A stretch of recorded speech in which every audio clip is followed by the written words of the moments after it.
Welcome to Healthcare du Jour, where we dish up and digest the latest in healthcare. For the next 30 minutes, sit back as we bring you insight, commentary, and discussion on trending topics to the table, all expertly served up by our host and his guests. Healthcare du Jour is brought to you by Carrum, the telehealth platform enabling healthcare's digital transformation, helping you care for people within the fabric of their daily lives. Now here's your host, Matt Fisher. Welcome back, and thank you for joining as we dive into the hottest topics in healthcare. I'm your host, Matt Fisher. On the menu today is Sach Jain, Chief Executive Officer at Carrum Health. Sach, welcome to the show. Matt, nice to meet you and very happy to be here. So what I always like to do at the beginning of every conversation is give my guest a chance to provide more of an introduction in terms of who they are and what they do. So Sach, the floor is yours. Well, thank you. I'm Sach. I'm founder and CEO of Carrum Health, which is a digital health company. I'm personally a computer scientist and engineer by training, and I entered healthcare over a decade ago and spent a lot of time in the guts of our healthcare payment model. And, we are doing some interesting things to really make a difference and change how we pay for healthcare, how we deliver healthcare, and how we experience healthcare. So kind of with that background, what first brought you into the healthcare industry? Yeah, so back in 2008, 2009 timeframe, I was looking to take an operating role and moving away from my professional services background. And I was recruited in a hospital rev cycle company based out of Chicago. These are the companies that hospitals hire to maximize their reimbursement against health plans, against patients. If you think about the darkest corners of healthcare, this is absolutely one of them. And that's where I cut my teeth in healthcare, and this became clear to me very quickly that how inefficient our healthcare payment model is, leading to unnecessary cost, leading to bad patient experience. And I felt there had to be a better way. So that became a passion. And I spent a lot of time working with payers and providers in healthcare to learn more, and spend also a lot of time working in healthcare reform. That's where an idea emerged, and that eventually became Carrum Health. So and what was that idea that emerged? The idea was that in US, we pay for healthcare like we're buying a car part by part. Which is how we do it in our fee-for-service PPO models. Everyone is busy billing for all different parts of the car, whether it's a door or a muffler or an engine, but no one is really worried about whether the car actually works or the driver has a good experience. And my journey in healthcare has been about trying to find a solution where you can buy the whole car and it comes with a warranty. So during my work in healthcare reform, almost a decade ago, I came across the idea of value-based care and how payment models like bundle payments, to me, felt like buying the whole car and it comes with a warranty. So I felt that if we could help move away our payment model from fee-for-service to bundle payments, there is a huge opportunity to reduce cost, and improve member experience, improve outcomes while aligning provider incentives. And kind of as you were studying those different types of models, the VBC and the bundle payment models, is there a particular construct that you see works better than others? And then also maybe the corollary question of, are there particular VBC models that you think should be let go of because they're not achieving the results that you would hope for? The two primary models that have gained traction or have been around are, bundle payments and ACOs. I personally used to be a big believer in ACOs, but over a period of time, I realized that ACOs are a bridge too far for most of the providers to adopt, to move away from taking zero risk today to taking full risk in ACO arrangements across all different specialties of care. Bundle payments to me felt like a right step for providers to learn to take risk. And they can take risk in specific specialties like MSK or cardiovascular or GI based upon how well those service lines are run within that provider setting, and then just build up on top. So it just felt like a more elegant way for providers to learn to take risk and scale as they are gaining more comfort. And when you're thinking about the bundle payments, I guess maybe to help level set it, can you just describe, what are the component parts of a bundle payment and how does it actually operate? So as I mentioned, in our current fee-for-service world, it is like buying a car part by part, right? Where let's say you are going for a surgical episode like hip replacement. There will be dozens and dozens of bills that will be generated for one episode of care. So there'll be bill for anesthesiologist, surgeon, facility, DME, et cetera, et cetera. And if you do that, something somewhere will go wrong, and that just leads to really bad experience for everyone involved. And after all said and done, there is no guarantee that the procedure will go well. And if it doesn't go well, you will go back to the provider and you'll be in the hook to pay even more, even when, you didn't get the best quality of care. Bundle payments basically encompass everything that is involved in that episode of care, from pre-op to actual surgery to post-op. And it typically comes with a warranty. So providers' incentives are well aligned right away that the surgery should go correct at the get-go. And if not, they will have to cover any readmissions or complications for free of charge. So it just makes everyone involved in that episode of care, whether it's anesthesiologists or surgeons or whoever, to coordinate better to make sure that the outcome is a success. Otherwise, it's a financially not a good position to be in. Yeah, no, I like your use of the word coordinate there, because as you said, if they're not all working collaboratively and in concert, then someone could easily, cause a spike in cost that is going to impact everybody.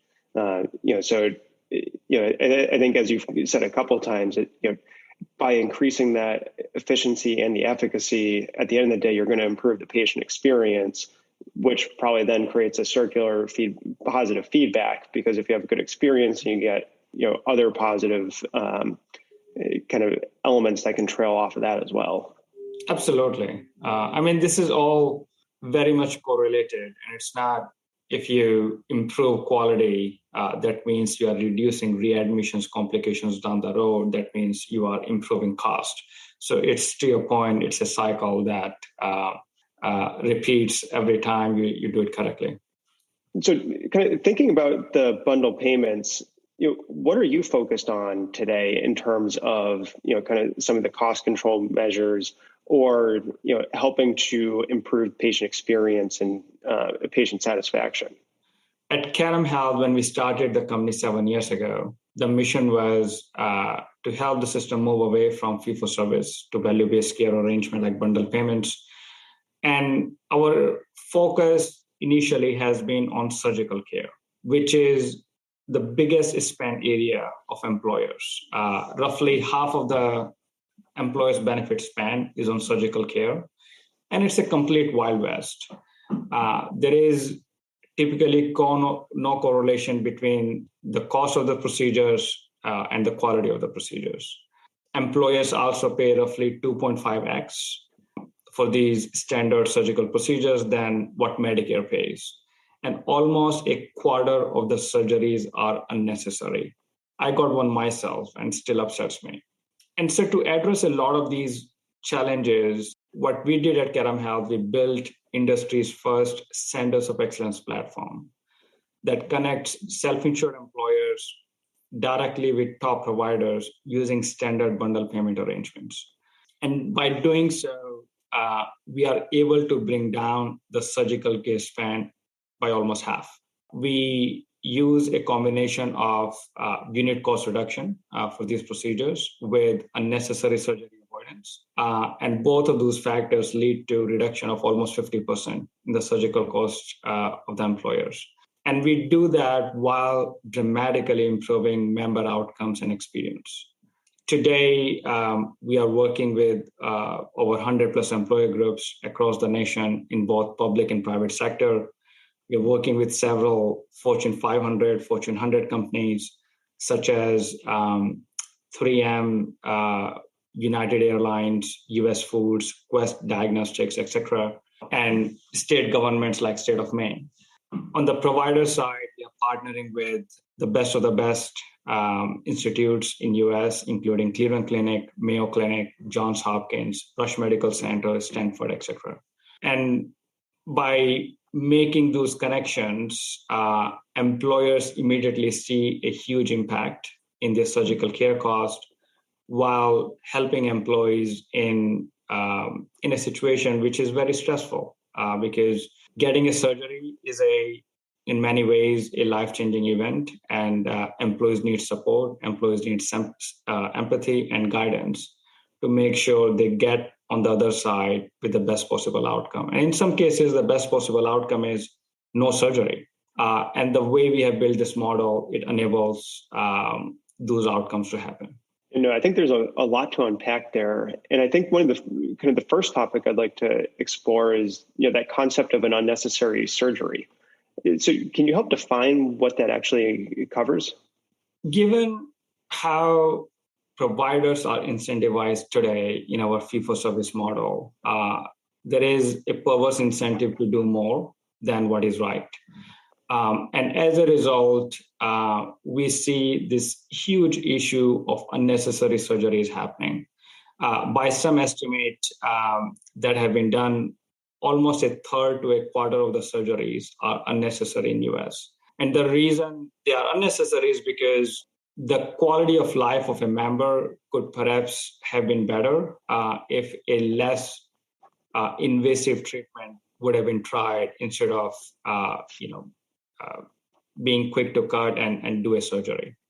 The way we have built the model out, it neutralizes providers' incentive to do surgeries, and also just compensating them appropriately in the process so that they are incentive neutral whether to move forward with the surgery or not. I think that's a very interesting approach because, as you said, people will typically act based upon the incentives that are placed in front of them. And, as you're describing, if you can place the incentive or place kind of equal incentives to either pursue, a non-invasive treatment that could lead to a better outcome, and then focus on the invasive treatment when it's more, kind of more strictly necessary, right, you've removed the drive to go only in one direction.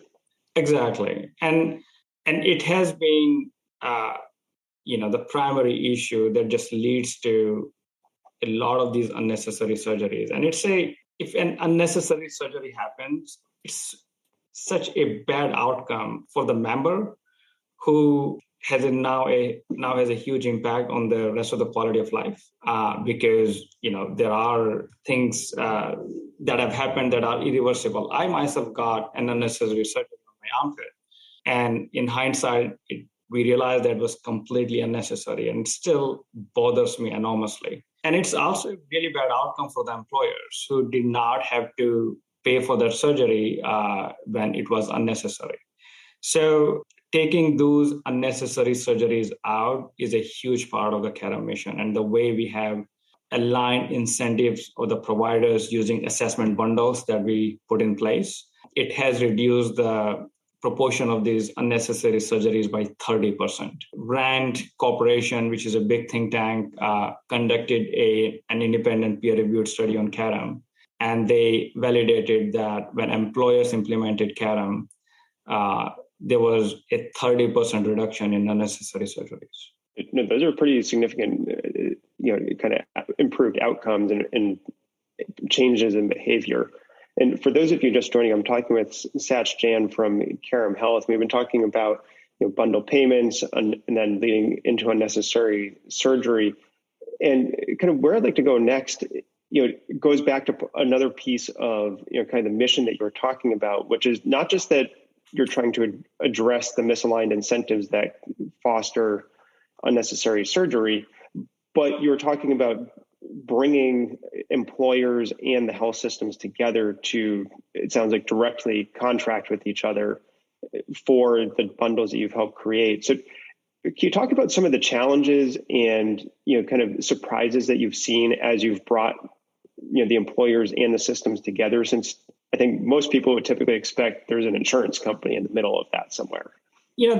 One of the biggest surprises that we see is that when we speak with an employer and ask them, do you have any idea about your surgical care span, how big it is?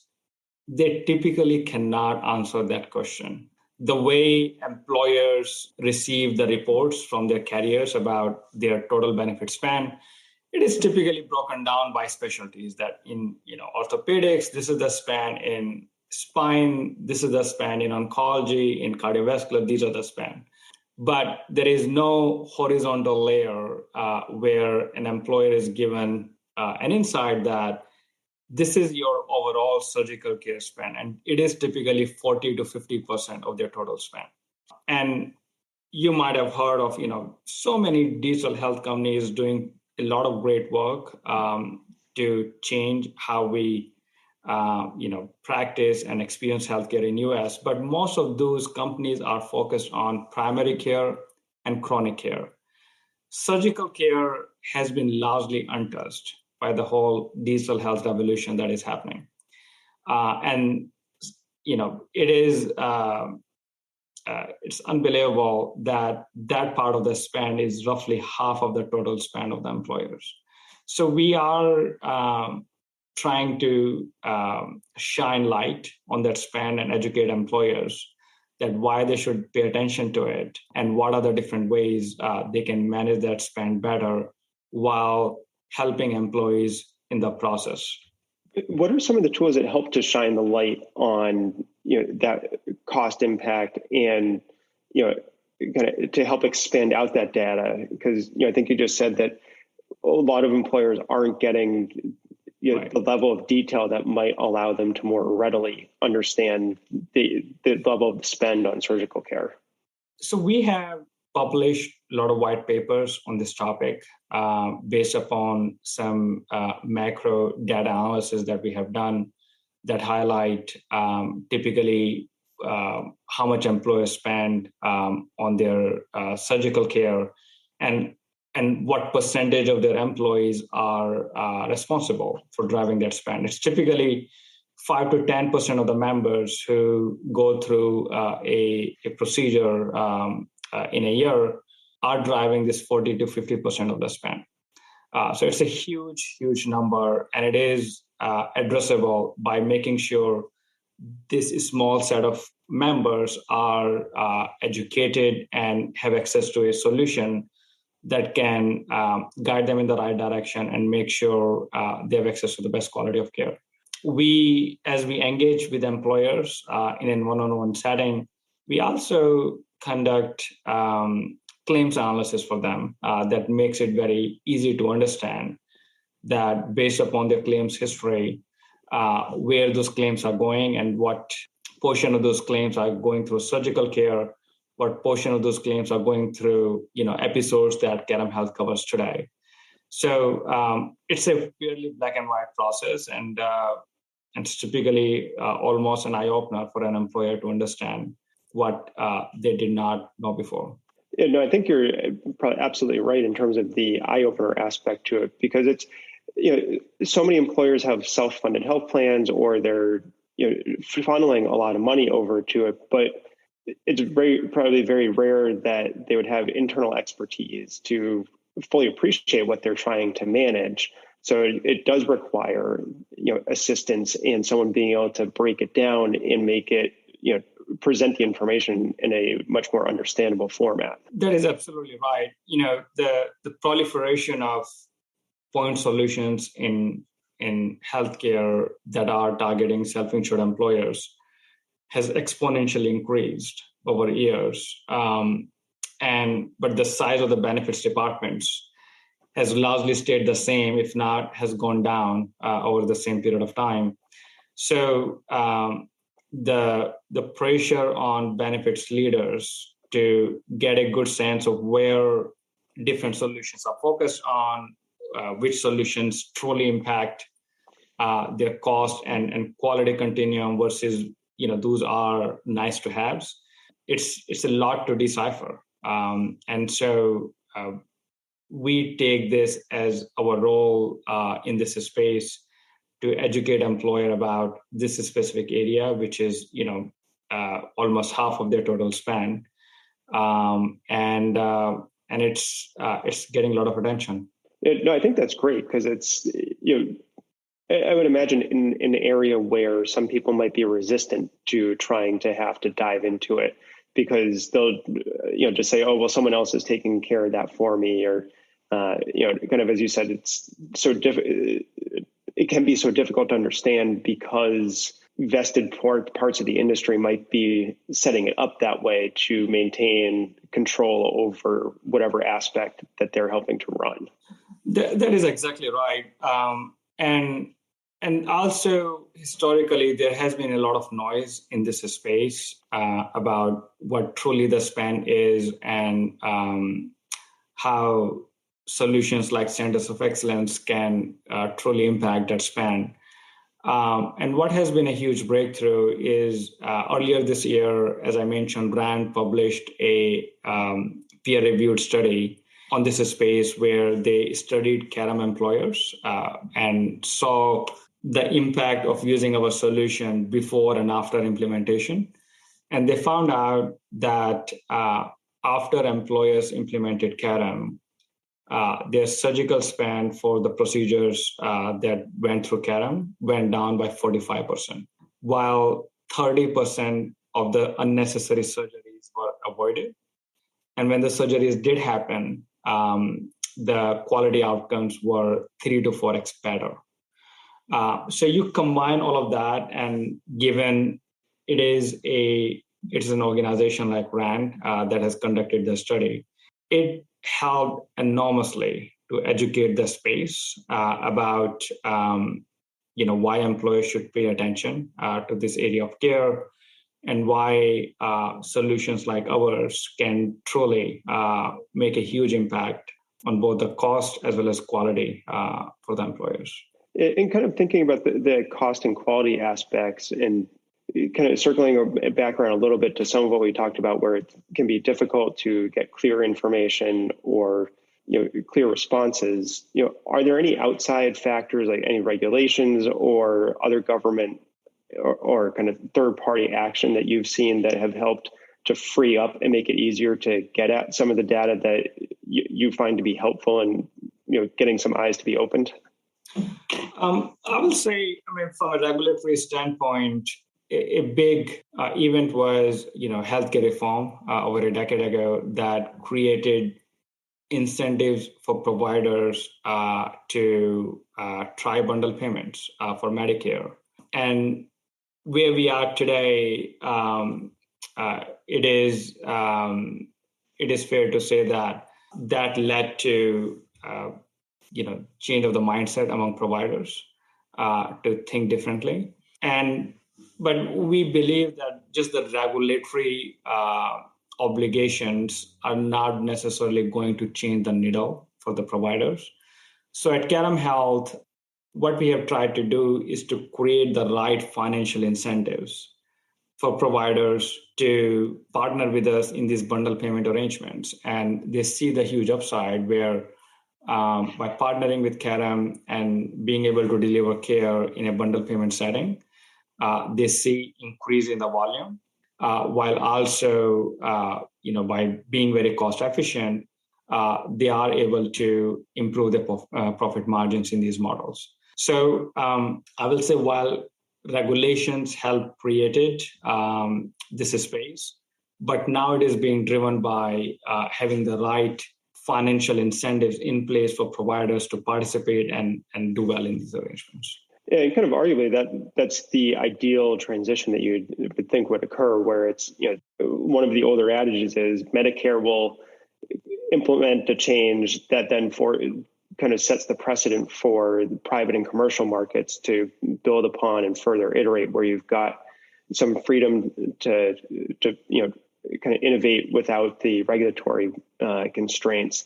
But believe it or not, our conversation is already almost out of time. So I want to ask one final question, and kind of give you a little chance to speculate or just have some fun.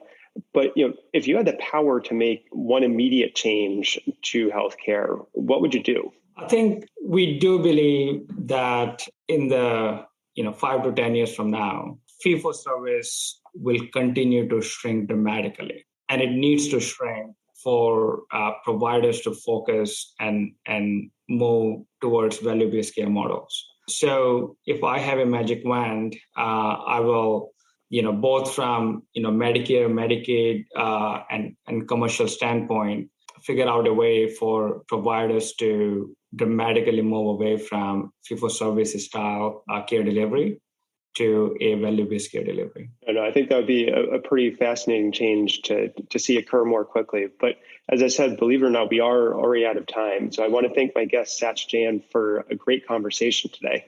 Thank you, Matt. It's a pleasure to be here.